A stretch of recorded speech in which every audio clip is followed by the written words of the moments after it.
सही कदम। माया एक पढ़ी लिखी महिला है। उसने बीए तक की पढ़ाई की है। एक गृहिणी भी है। वह झारखंड के रामनगर में रहती है। घर में 4 लोग हैं, सास, ससुर, पति रणवीर और माया। उसकी शादी के 3 साल हुए हैं। उसका पति एक हफ्ते में घर एक बार ही आता था। क्योंकि उसका होटल घर से दूर था, वो अपने होटल के कामों में व्यस्त रहता था। उसके घर पर माँ और पत्नी के बीच रोज किसी न किसी बात को लेकर झगड़ा होता था। इस बात से वह अनजान था। माया कुछ बच्चों को ट्यूशन पढ़ाती थी, जो उसकी सास को एकदम पसंद नहीं था। अब रणवीर घर आता था तो कभी कभी उसकी माँ उसको बताया करती थी। माया भी अपने पति को बताती तो उसका पति माया को ही समझा देता था। कभी कभी माया पर चिल्ला भी देता था। रणवीर बोलता, ये सब सुनकर मैं परेशान हो गया हूँ। एक ही बात पर हर रोज लड़ाई, चाहे वो खाना बनाना हो या घर के बाकी सारे काम। घर पर 3 ही लोग हो, थोड़ा होता है। माया बोलती है, मुझे इन सब कामों से कोई समस्या नहीं है, पर माँ जी को मेरा बच्चों को पढ़ाना अच्छा नहीं लगता है। माया अपने ससुर जी को बोलती है कि पिताजी माँ को समझाइए। तब माया का ससुर अपनी पत्नी से बात करता है। उसकी सास अपने पति को कहती है, क्या मैं गलत बोलती हूँ? बच्चों को पढ़ाने की क्या ज़रूरत है?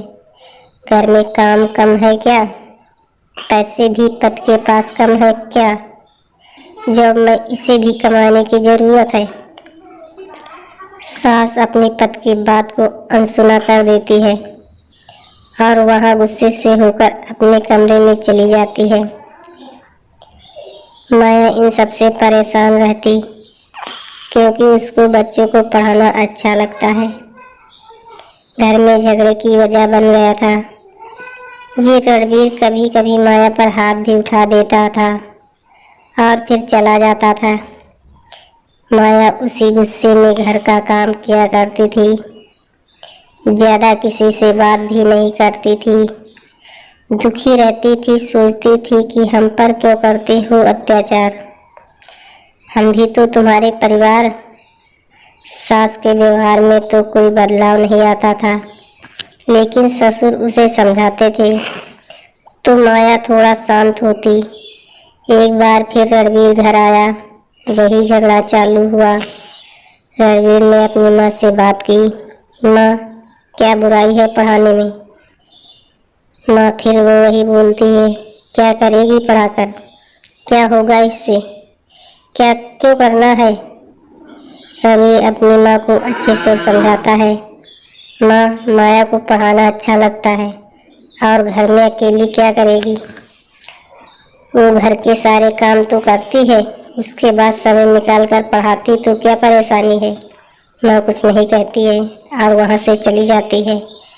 फिर वो माया को समझाता है, माया तुम माँ से मुँह न लगाया करो, इससे बात सिर्फ बिगड़ती है। माया कहती है, रणवीर मैं नहीं बोलना चाहती हूँ। माँ जी मुझे कई बार गाली देती है, वह भी बच्चों के सामने, तो अच्छा नहीं लगता। इसी तरह बात करते करते वो दोनों सो जाते हैं। रणवीर अगली सुबह अपने काम पर वापस चला जाता है। फिर उसकी सास माया को ताना देने लगती है। इन सब बातों से माया अक्सर परेशान रहने लगी।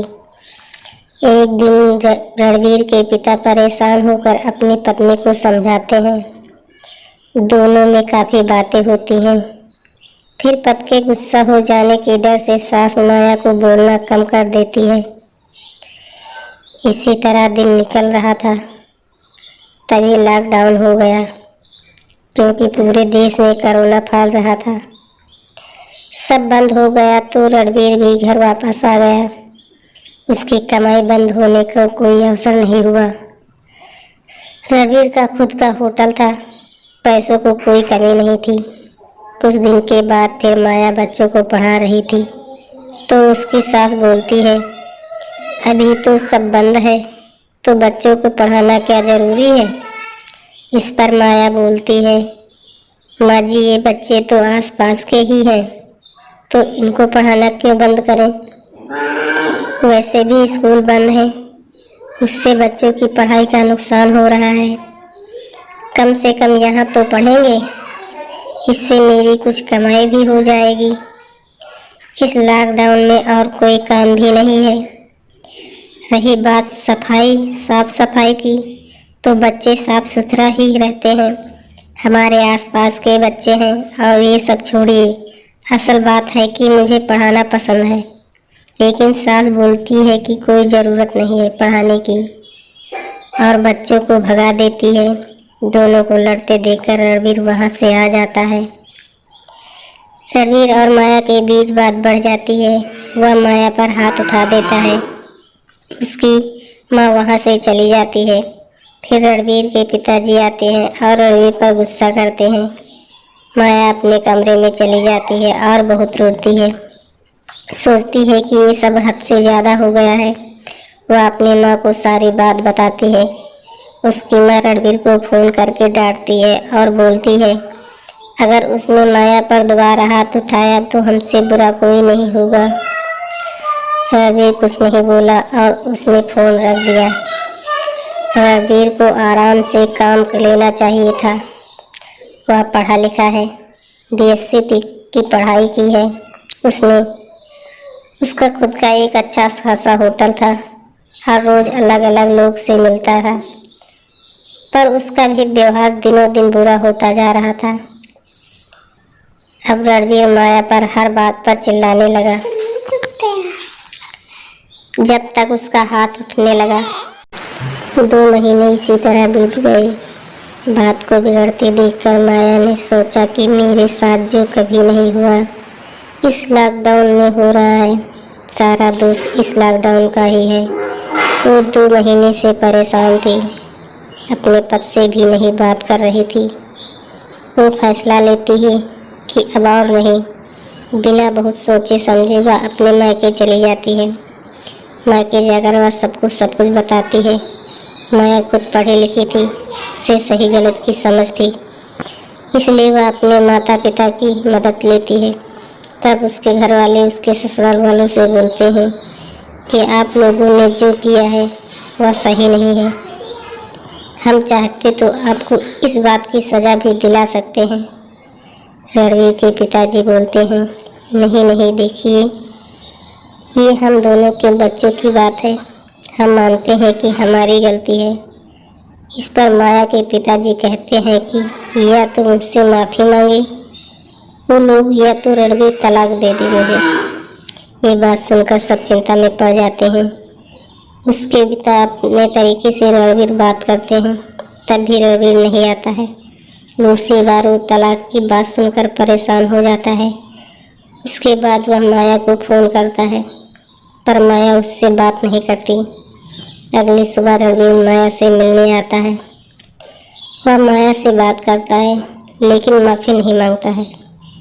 फिर माया की माँ से बात करता है। माया की माँ रणवीर से बोलती है, देखो तुमने गलती की है। तो खैर मानो कि माया पुलिस के पास नहीं गई।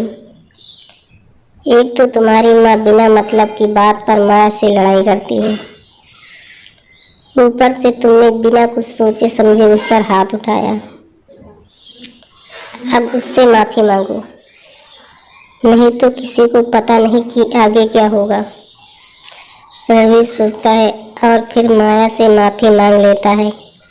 माया बोलती है, अभी तुमने माफ़ी मांग ली है, लेकिन क्या भरोसा कि कल तुम वो गलती दोबारा नहीं करोगे। रणवीर बोलता है, अगर मैंने दोबारा तुम पर हाथ उठाया तो तुम मुझे जो सज़ा देनी है दे देना। माया के माता पिता भी बोलते हैं, बेटा एक मौका दे दो। आखिर माया मान जाती है और वापस ससुराल चली जाती है। उधर रणवीर के पिता अपनी पत्नी को समझाते हैं, बेवजह लड़ाई करके अपने बेटों का बसा बसाया घर मत खराब करो। सास को भी डर हो जाता है कि कहीं उनके बेटे की शादी ना टूट जाए, इसलिए वो भी माया के साथ अच्छे से पेश आने लगते हैं। और अब वह सब शांति से रहते हैं। पैसे की कमी नहीं थी तो ज़्यादा चिंता भी नहीं है। माया को आसपास वाले भी सराहते हैं, कहते हैं कि माया तुमने ठीक नहीं किया, ये तो ये सब पर बढ़ भी सकता था और तुम और मुसीबत में फंस जाती। माया फिर से अपनी पसंद का काम करती है, यानी बच्चों को पढ़ाती है। बीमारी से ध्यान में रखते हुए वो सारी सावधानियां बरतती है। बच्चों को भी अच्छे से रहने को सिखाती है। सच में एक सही कदम बहुत कुछ बदल देता है। बस ज़रूरत है हिम्मत दिखाने की। हमारी कहानी पसंद आई है तो हमारे चैनल को ज़रूर सब्सक्राइब करें और कमेंट में बताएं कि हमारी कहानी कैसी लगी आप सबको।